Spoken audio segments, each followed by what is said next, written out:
Bom, gente, eu quero fazer uma reflexão com vocês de algo que desde a palavra de abertura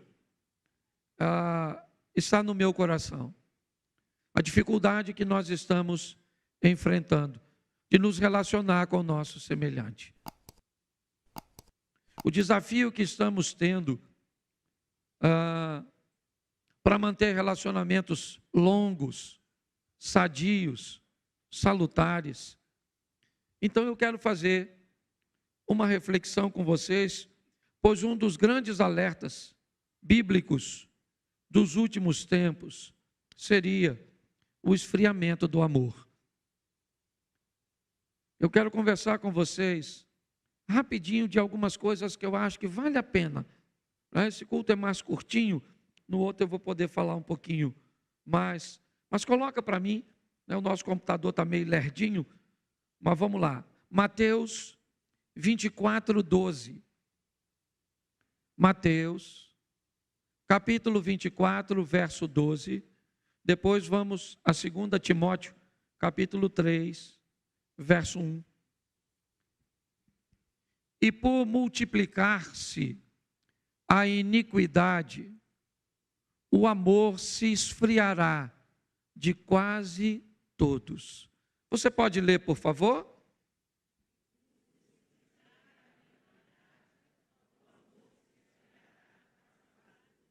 Feche seus olhos.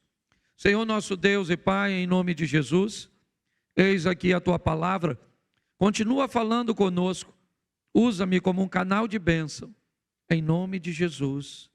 Amém. Glória a Deus. Amém. Dois lugares sempre foram tidos como detentores do amor: a família e a igreja. São dois lugares que sempre nós esperamos encontrar com muita facilidade o amor. Mas a Bíblia nos faz um alerta de que na multiplicação da iniquidade, certo? O amor, ele se esfriaria, ele iria embora. Mas para que o amor vá embora, uma coisa precisa crescer segundo o texto bíblico: a iniquidade. É o crescimento da iniquidade, certo? Que faz com que o amor esfrie. Ou seja, às vezes a gente se depara com algumas palavras que não são rotineiras, que não são comuns, nossa, e passamos despercebido, mas provavelmente se eu perguntasse ao pé da letra para a maioria de vocês o significado de iniquidade, talvez muitas pessoas não conseguissem responder. Mas a Bíblia diz que é a multiplicação da iniquidade que compromete o amor das pessoas.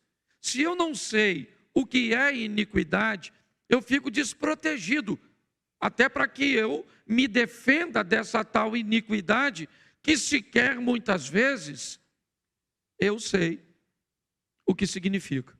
Então eu peguei aqui de uma forma simples. Iniquidade, na verdade, é o desrespeito e negação às leis e mandamentos de Deus.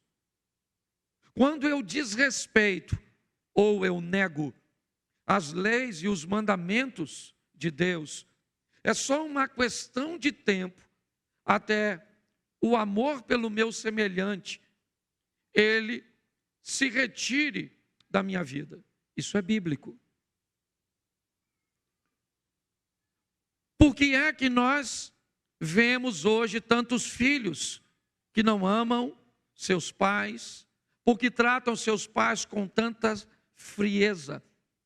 Por que é que nós vemos as pessoas tão frias com a dor das outras?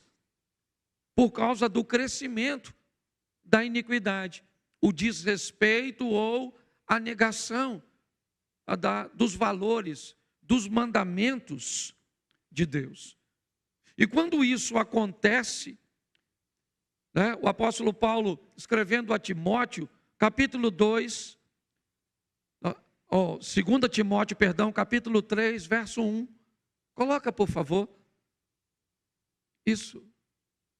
Sabe, porém, isto, nos últimos dias sobrevirão tempos difíceis, pois os homens serão egoístas, avarentos, jactanciosos, arrogantes, blasfemadores, desobedientes aos pais, ingratos, irreverentes, desafeiçoados, implacáveis, caluniadores, sem domínio de si, cruéis, inimigos do bem. Nós vamos até o 5. Traidores, atrevidos, enfatuados, mais amigos dos prazeres que amigos de Deus, tendo a forma de piedade, negando-lhe, entretanto, o poder. Foge também destes. Preste atenção, à medida em que as pessoas vão se distanciando de Deus, desrespeitando a Deus, negando a Deus, inevitavelmente, os dias vão ficando mais difíceis. Lembra a abertura de Paulo escrevendo a Timóteo? Que viriam tempos difíceis para se manter em casamento, difícil para estabelecer negócios, difícil para manter amizades, difícil para criar filhos. São tempos difíceis, porque se os homens deixaram de se orientar pelo que Deus determinou, eles vão se orientar pelo quê? Por si mesmo. Então a Bíblia diz que nós vamos nos deparar com pessoas amantes de si mesmas, onde os valores e os princípios de Deus já não são relevantes para elas. Não interessa quem essa pessoa seja, não interessa se ela é mais velha. Para que respeitar os mais velhos? Para que respeitar os direitos dos outros? Quando os valores de Deus vão embora, algum valor vai ter que substituir esses valores. E aí, Paulo também escrevendo aos Romanos, no capítulo 1, no verso 25, nos deixa um alerta bem interessante. Romanos 1, 25. Pois eles mudaram a verdade de Deus em mentira, adorando e servindo a criatura em lugar do Criador, o qual é bendito eternamente. Amém. É lógico. Olha o que o texto está dizendo. Os homens amantes de si mesmo pegam as verdades de Deus, certo? E a transformam em mentiras, em comportamentos e valores que têm o propósito de servir a si mesmo. Então a palavra de Deus, a Bíblia, ela não pode ser mais ultrapassada apenas por aquele que nega. Ela precisa ser ultrapassada ou rejeitada, certo? Por todos. Então o pecado ele se torna tão entranhado na vida de determinadas pessoas que elas não se contentam mais apenas em pecar. Elas se sentem incomodadas com todos aqueles que não têm a mesma prática que elas. Então esse tem sido um grande desafio. A Bíblia nos alertando que no esfriamento do amor, pelo aumento da negação, certo? A negação se tornou a tal ponto que a Bíblia se tornou um livro extremamente desconfortável para algumas pessoas, a ponto dessas pessoas desejarem remover da Bíblia textos cujos quais elas não querem cumprir. Mas beleza, está tudo certo. Elas não querem cumprir, mas não apenas não querem cumprir. Elas não querem que ninguém cumpra. Então você vê que o amor esfria, porque a negação e o desrespeito às coisas de Deus aumentam. O homem começa a ser mais amante de si mesmo, vimos todos os adjetivos colocados sobre eles, mas faço questão de ler novamente. Os homens amantes de si mesmo tornam-se avarentos, presunçosos, soberbos, blasfêmios, desobedientes a pais e mães, ingratos, profanos, sem afeto natural, irreconciliáveis, caluniadores, intemperantes, cruéis, sem amor para com os bons, traidores, obstinados, orgulhosos, mais amigos, certo, dos deleites do que amigos de Deus. Preste atenção. Esse é o perfil que a Bíblia diz que nós vamos encontrar nas pessoas cujas quais a iniquidade se multiplicou. Quando olhamos para tudo isso, Paulo também dá um conselho ainda falando a Timóteo. No capítulo 3 de 2 Timóteo, a partir do verso 10, olha o que Paulo diz a Timóteo. 3:10. Tu, porém, tens seguido de perto o meu ensino, procedimento, propósito, fé, longanimidade, amor, perseverança. Olha só. Não. Pode voltar para o 10. Deixa lá. Preste atenção o que Paulo está falando a Timóteo. Eu gosto um pouquinho mais da minha tradução, pois ela diz assim: tu tens seguido a minha doutrina, modo de viver, intenção, fé, longanimidade, ou seja, capacidade de enfrentar oposição, amor e paciência. Paulo faz uma lista de 7 coisas que Timóteo estava sendo orientado. Primeiro, a doutrina. Depois, a maneira, a conduta, o modo de viver. Segundo, a intenção que estava por trás desse modo de vida. Mais importante de como se vive é por que se vive. Qual é a intenção que está por detrás de suas ações?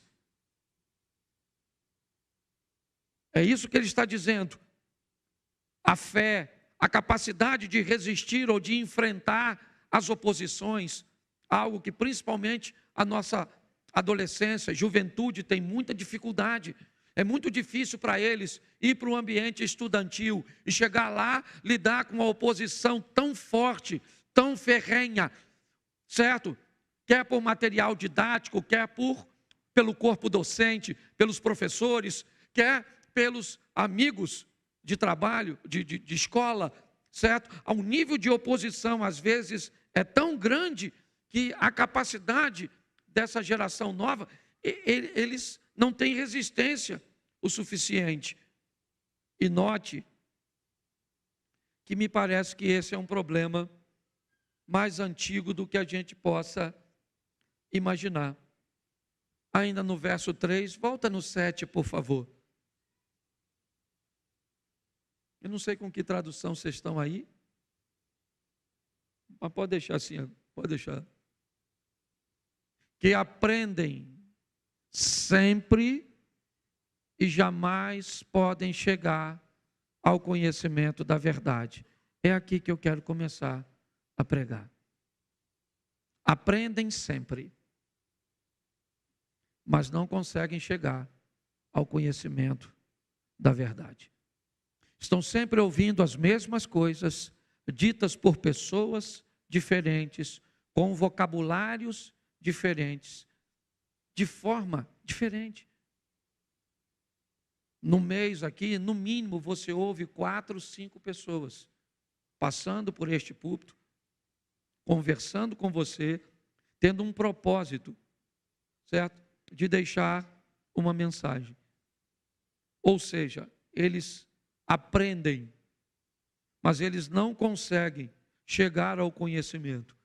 a transformar esse aprendizado num comportamento, num modo de vida, numa intenção correta, numa fé bem fundamentada, numa resistência à oposição firme, no amor ao próximo e num poder ou num nível alto de paciência. Então me veio à mente a parábola do semeador. Uma parábola ensinada por Jesus para dizer para um orador quantos tipos de pessoas provavelmente estarão diante dele e quais serão o resultado delas. Essas cadeiras são presas, mas eu precisava pelo menos de 4 cadeiras aqui em cima. Coloca para mim aqui rapidinho. Tira ela aí, por favor. É só uma presilha.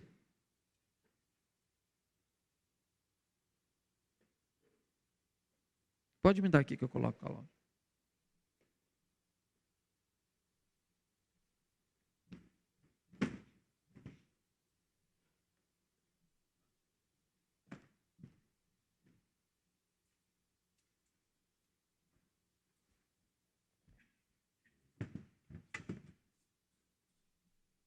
Eu não vou colocar ninguém sentado, não. Mas eu quero que você imagine que as pessoas que vão ouvir você falar, segundo Jesus, ela pertence a 4 grupos. Isso dá 25% para cada uma delas. E nós vamos dar uma olhada rapidinho na parábola do semeador. E talvez você entenda, porque muitas pessoas se comportam como se comportam na sua casa, na sua vizinhança e até mesmo dentro da igreja que você frequenta, seja aqui ou seja em outro lugar. Coloque alguém que você consegue enxergar com um comportamento cujo qual eu vou traçar sentado nessas cadeiras. Marcos, capítulo 4, verso de número 3.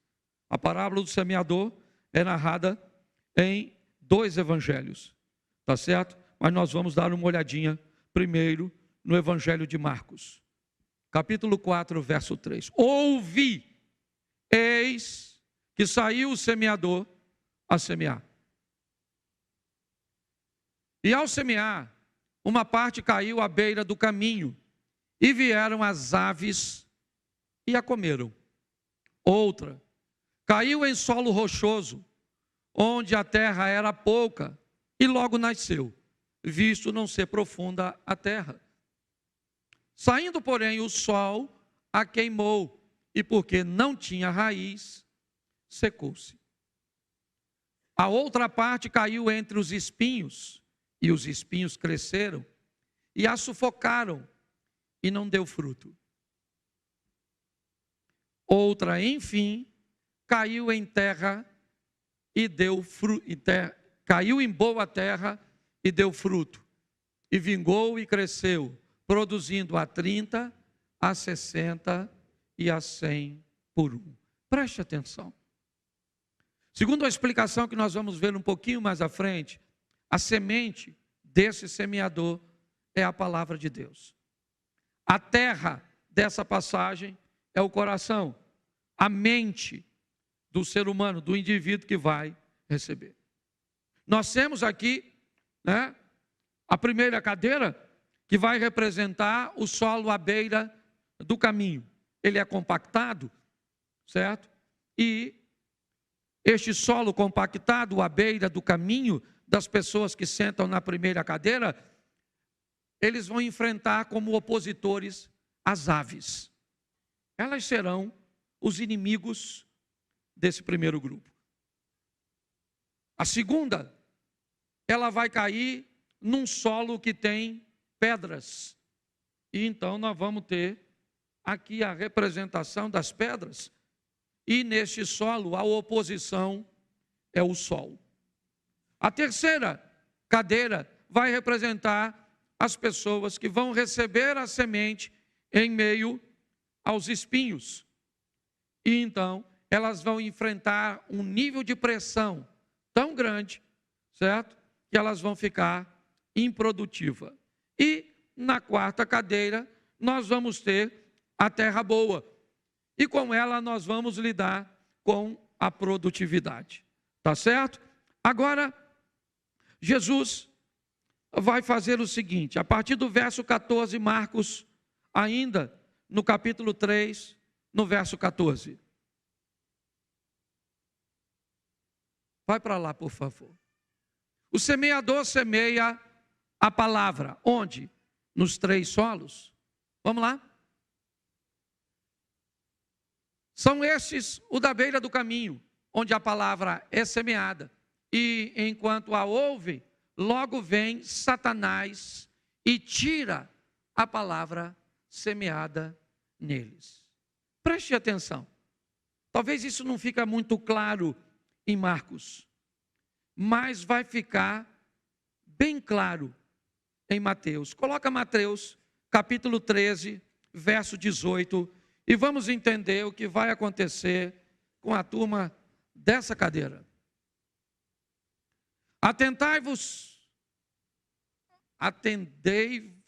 Atendei vós, pois, a parábola do semeador. Perdão. Vamos lá. A todos que ouvem a palavra do reino e não a compreendem. Preste atenção que tem um grupo de pessoas que vão estar ouvindo a palavra de Deus. A semente. O semeador sobe aqui, quer em forma de canção, quer em forma de palavra de oferta, de campanha, certo? Quer em forma de pregação. Ele vai buscar semear alguma coisa no seu coração. E um grupo de pessoas que vão te ouvir aqui na igreja, no seu trabalho, na condução, na escola, elas vão ser representadas por uma parte. E que parte é essa? Na narrativa de Mateus, as pessoas que não vão conseguirem entender. Elas vão te ouvir, mas elas não vão entender o que você está dizendo. Preste atenção. Eu não sei nem se Satanás precisaria, certo? Remover algo que sequer eles conseguiram entender.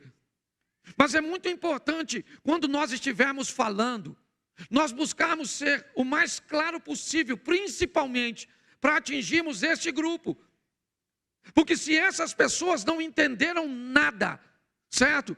Canta-se uma canção que elas não entendem, porque nós imaginamos, ou pelo menos imaginamos, que todo mundo aqui está familiarizado com a Bíblia. Certo? Nós estamos imaginando que todo mundo cantaria muito bem, caia fogo do céu e queima esse. Mas será que todo mundo sabe o que é esse fogo? Será que as pessoas estão familiarizadas com isso? Porque se falarmos coisas que as pessoas não entendem, o que elas vieram fazer na igreja? Nada. Dar apenas um passeio. E essas pessoas, elas vão embora. Elas podem até por algum momento, por uma emoção, sem entender direito, elas podem vir aqui na frente atendendo um apelo que sequer sabem o que está fazendo. Eu não sei se você sabe o número de pessoas que recebem Jesus e vêm aqui à frente. É bem maior do que aqueles que conseguem prosseguir e permanecer. E tem gente que depois, se você perguntar, ele nem sabe direito o que fez. Então, Jesus está dizendo que há um grupo das pessoas cuja qual você talvez pertença. Pastor, realmente, eu às vezes não entendo nada. Eu não consigo ler a Bíblia, certo? Eu não consigo, às vezes vocês falam algumas coisas, expõem algumas questões que, na verdade, eu não consigo entender. Então, se você não consegue entender, a Bíblia é bem clara. Vem o diabo, arrebata, tira do coração. E essas pessoas, elas podem até vir ao culto, mas na verdade não faz parte dele não, certo? E eu acho que deve continuar vindo, até que uma hora alguém se conscientize que tem que viabilizar uma mensagem que também acesse essa pessoa. E eu não estou falando só de igreja não, gente. Eu estou falando de qualquer ambiente. Tá certo? Essa semana passada eu peguei um voo com um senhor. indo para Recife, e ele era um general, um cara muito bem, né, posicionado. E ele sentou do meu lado e começou a me fazer perguntas de gente que não entendia nada. Eu não sei se vocês viram, não estou fazendo crítica nenhuma a ninguém, mas eu vi uma fala de Zezé de Camargo narrando um episódio bíblico onde Jesus tem um encontro com Abraão. Está batendo um papo. Você está entendendo? Ou seja, se você conhece um pouco de Bíblia, você viu que não tinha conectividade no que ele estava falando. Então, isso mostra apenas o que as pessoas entendem. Então, por que é que muitas pessoas talvez não consigam melhorar sua vida, estabelecer um padrão de cristão na sociedade, se tornar o sol que vai oferecer sede, se tornar uma luz que vai remover as pessoas das trevas? Sim, não é porque elas não querem, é simplesmente porque elas não entendem. Você está entendendo? O eunuco estava lendo o livro do profeta Isaías. Filipe lhe perguntou: entendes tu o que lês? Ele disse: como eu vou entender se alguém não me explicar? Então é importante que tenhamos esse entendimento.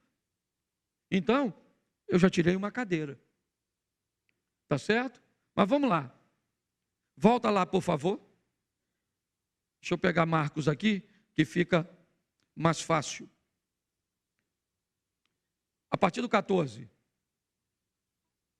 Volta a Marcos, capítulo 4, a partir do 14. Agora eu vou ficar por aqui para ficar mais fácil. Isso. O semeador semeia a palavra. Vamos lá. Aí vai vir o primeiro grupo, certo? São estes os da beira do caminho, onde a palavra é semeada, enquanto a ouve, logo vem o Satanás e tira a palavra. Então tá bom. Mateus nos diz que essas pessoas não entenderam. Ok? Então vamos lá. Vamos para o próximo, 16. Semelhantemente são estes semeados em solo rochoso, os quais, ouvindo a palavra, logo a recebem com alegria. Vamos lá, 17.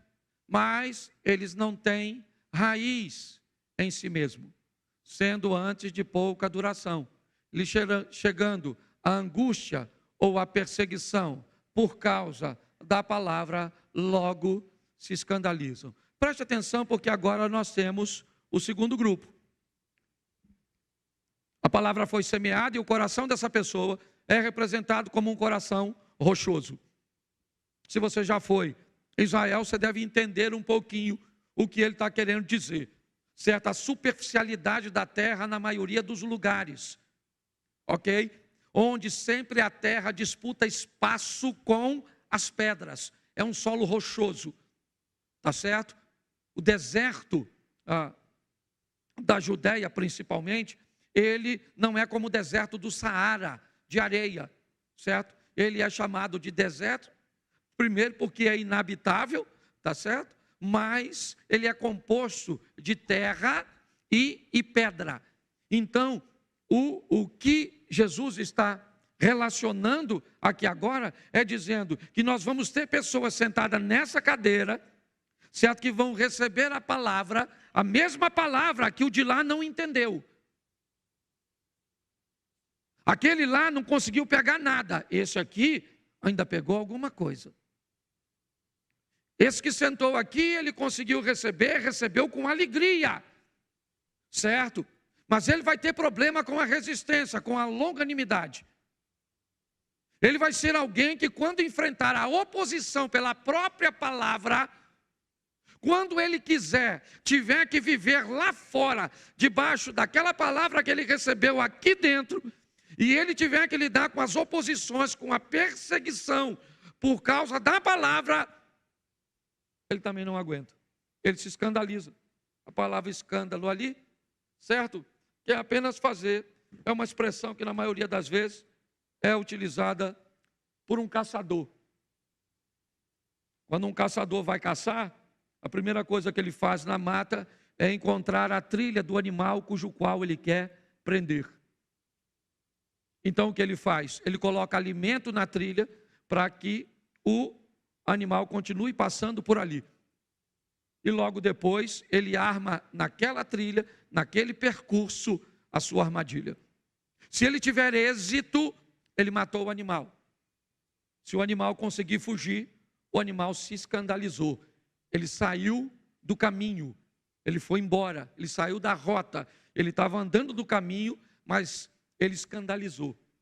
Certo? A palavra escândalo é sai do caminho natural, o que deveria estar andando. E é isso que a palavra está nos ensinando. Nós vamos ter um grupo de pessoas que vem para a igreja e que amam receber a palavra. Amam cantar a palavra, né, em louvor, entra no coração deles, eles recebem com alegria, gostam dos pregadores, eles gostam de tudo. Eles só têm um problema, eles têm dificuldade de resistir a essa pressão. Quando eles recebem a pressão, a angústia e a perseguição por causa da palavra, eles não conseguem, e aí eles não conseguem, eles não conseguem seguir um padrão moral, eles têm dificuldade, eles são gente boa, sim, mas eles enfrentam uma pressão tão grande, que eles não conseguem se manter. É isso que a Bíblia está falando dos nossos ouvintes, tá certo?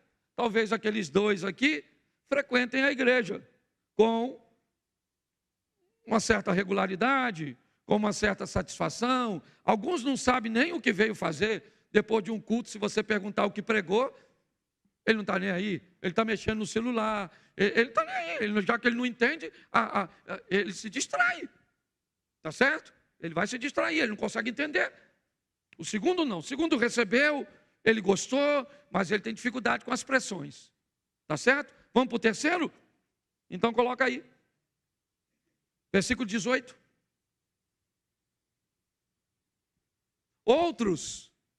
Os outros, os semeados entre os espinhos, são os que ouvem a palavra. Vamos lá.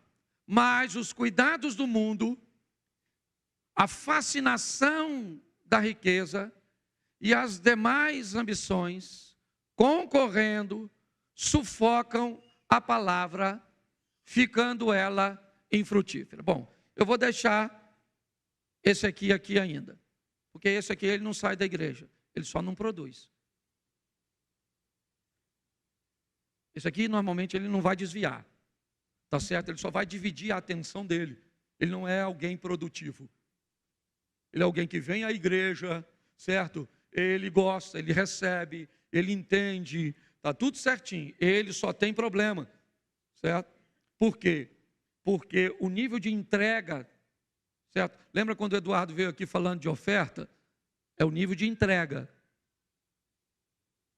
ok? É o seu nível de entrega. O quanto você pertence a Deus, não é o quanto você sabe dele. Nicodemos sabia muito mais sobre Deus do que Pedro. Pode ter certeza disso. Certo? Muito mais. Mas o nível de entrega de Pedro para Deus era muito maior do que o de Nicodemos. Então, se você puder ter as duas coisas, é muito legal. Agora, se você tiver que optar em uma das duas, eu vou, apesar de que uma não. Como é que você vai se entregar a alguém que você não sabe nada a respeito dele? É difícil. Mas o nível de entrega é que me encanta.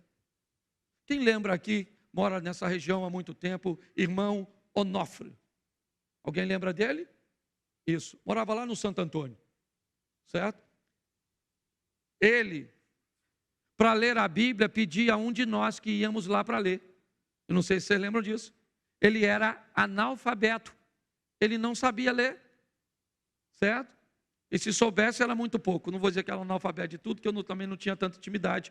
Mas eu já fazia fila para aquele homem orar.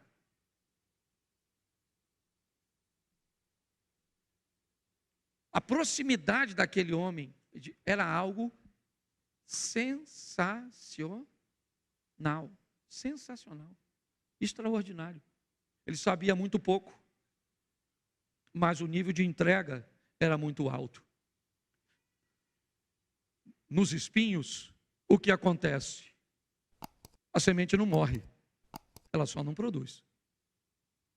E há uma sentença para uma árvore improdutiva na Bíblia. Ela será cortada e lançada no fogo. É isso. É muito importante nós entendermos isso. Porque parece que, não, mas eu estou aqui. Então está certo, você é o cara da cadeira de cá. Tá bom. E eu entendo todas as suas necessidades, todas as suas ambições, todas as suas preocupações, todas as contas que você tem para pagar. Eu entendo tudo isso,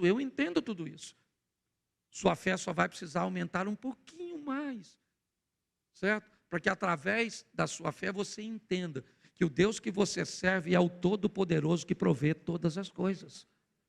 Das mais simples às mais. Eu levantei esses dias de manhã e na minha sala tem um sofá marfim. Devia ter, para não errar, pelo menos uns 200 cupins no meu sofá. Estava pretinho de cupim. Eu apavorado de que aquilo passasse para outra coisa, para outro lugar.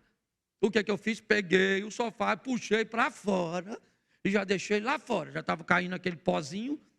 E eu pensei, eu preciso de uma dedetizadora. Conhece alguma aqui em Xerém? Que pudesse me indicar? Se você é de Xerém. Pois é, eu também não conheço não. Dedetizadora. E eu falei, sabe aquela coisa que você fala, você que é meio religioso? Jesus! Onde eu vou arrumar uma dedetizadora? E peguei meu carro e fui lá tomar um café, brother. Cheguei lá, um cara sentou, falei, ei pastor, tudo bem? Falei, tudo bem. Gosto muito do senhor. Nunca tinha visto o cara. Ele falou, eu estou por aqui, não gosto do futebol aí, mas eu sou lá. Eu acho que ele é de Mesquita, uma coisa assim. Eu falei, tá legal. Vou te dar o meu cartão. Quando ele me deu o cartão, era da dedetizadora. Eu não sei se você lembra disso, Reinaldo. Certo? Deve ter umas 3 semanas, mais ou menos.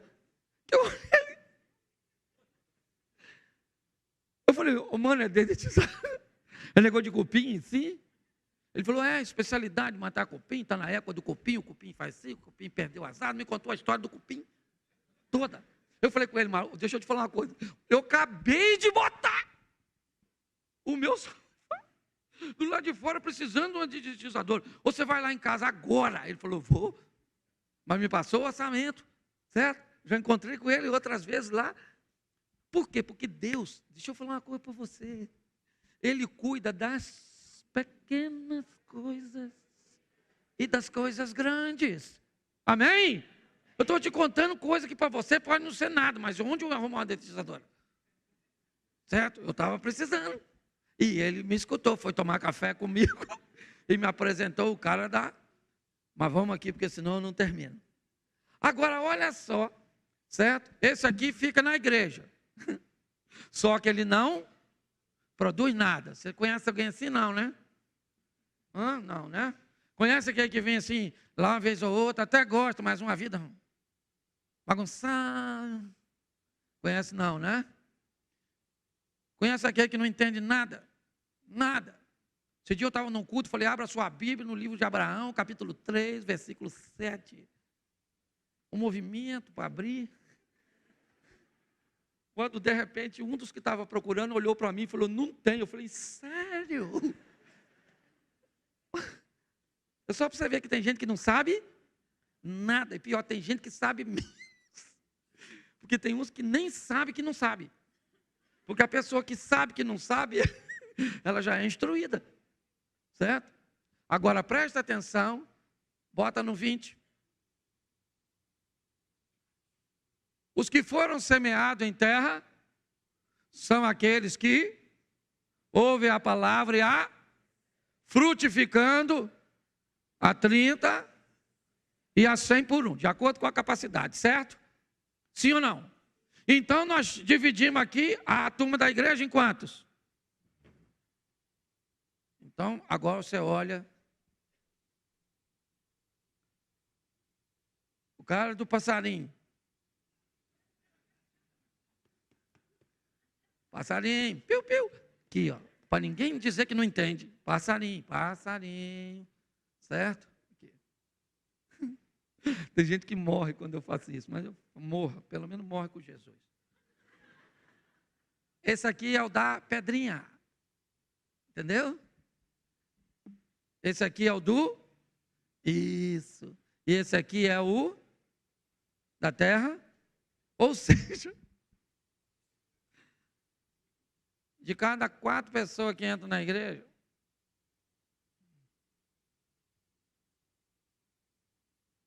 uma está legal, para 4 lascada. Aí eu estava perguntando, Jesus, o que a gente faz? Vamos tomar conta das lascadas, sim ou não? Sim ou não? Não. Vão pedir ajuda às boas. Porque sozinho não dá para tomar conta. Mas você precisa descobrir quem você é. Sabe qual é o problema? Quantos aqui vieram de outra igreja? Levanta a mão. Pode levantar a mão aí, em nome de Jesus Cristo Nazareno. Olha aí, quase todo mundo. Quem aqui se converteu aqui? Levanta a mão. Então você que não levantou a mão, deixa eu tentar de novo. É a turma da cadeira aqui, dessa aqui. É a turma dessa cadeira aqui, não é possível. Presta atenção. Nós temos, e esse é o meu grande desafio, gente, é achar esses 25 dos 100, vamos pegar 100 pessoas, certo?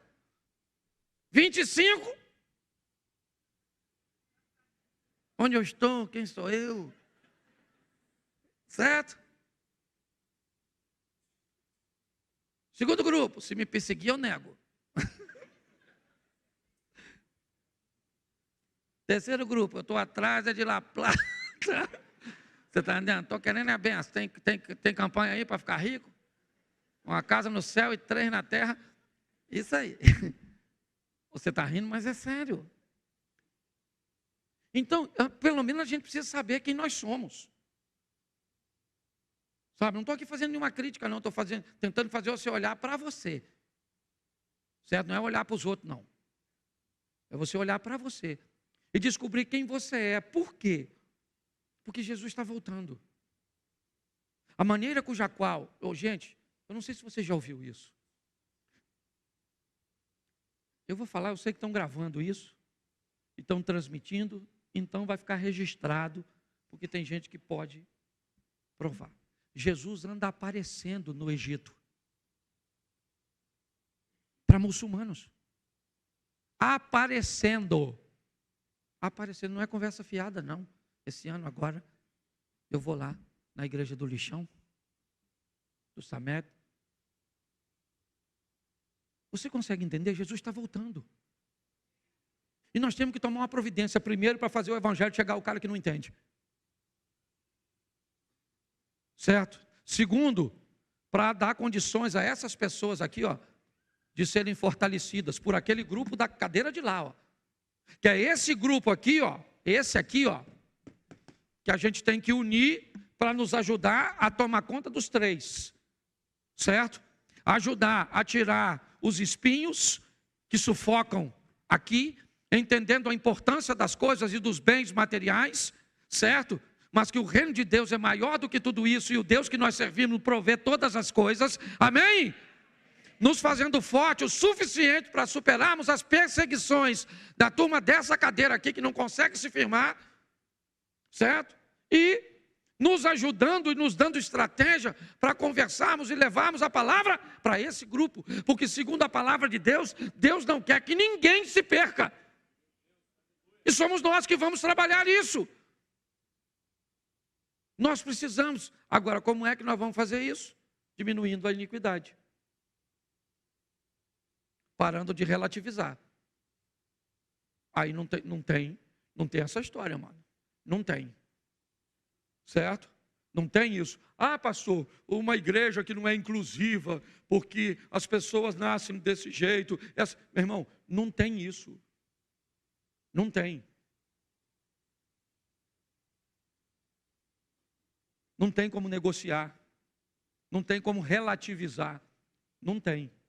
Tá certo? Agora também, a única forma de não precisar relativizar é amarmos. Porque o amor constrange. As pessoas, quando são amadas, certo? Quando elas se sentem amadas e respeitadas, até mesmo por quem não concorda com sua prática. Eu fiquei, e termino aqui, uma das notícias mais tristes que eu recebi nos últimos anos foi do fim do programa do Raul Gil no SBT. Um programa que abria portas para que o gospel pudesse se apresentar. Um programa onde os bastidores do programa, certo, eram extremamente agradáveis, ordeiros. E um programa que me deu duas oportunidades. Uma, de participar do chapéu, certo? E eu tive uma experiência bem legal, porque foi o único programa que um chapéu, ele ficou sem levantar, por causa da resposta que eu tinha dado, e ela seria muito complicada para eles, e aí eles não abriram o chapéu, mas eu pude, e também não vou dizer aqui o que tinha sido, eu não tirei o chapéu para aquela pessoa ou para aquela instituição. E o meu encontro com a Tami Miranda, a filha da Gretchen, certo?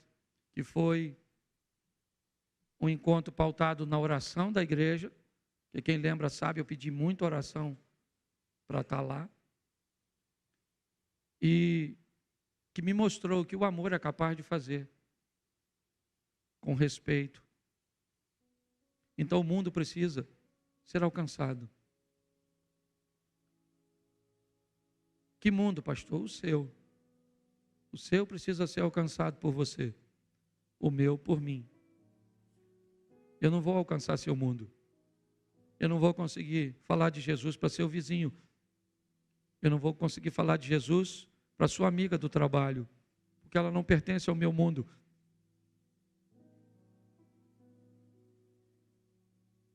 Eu quero que você fique de pé.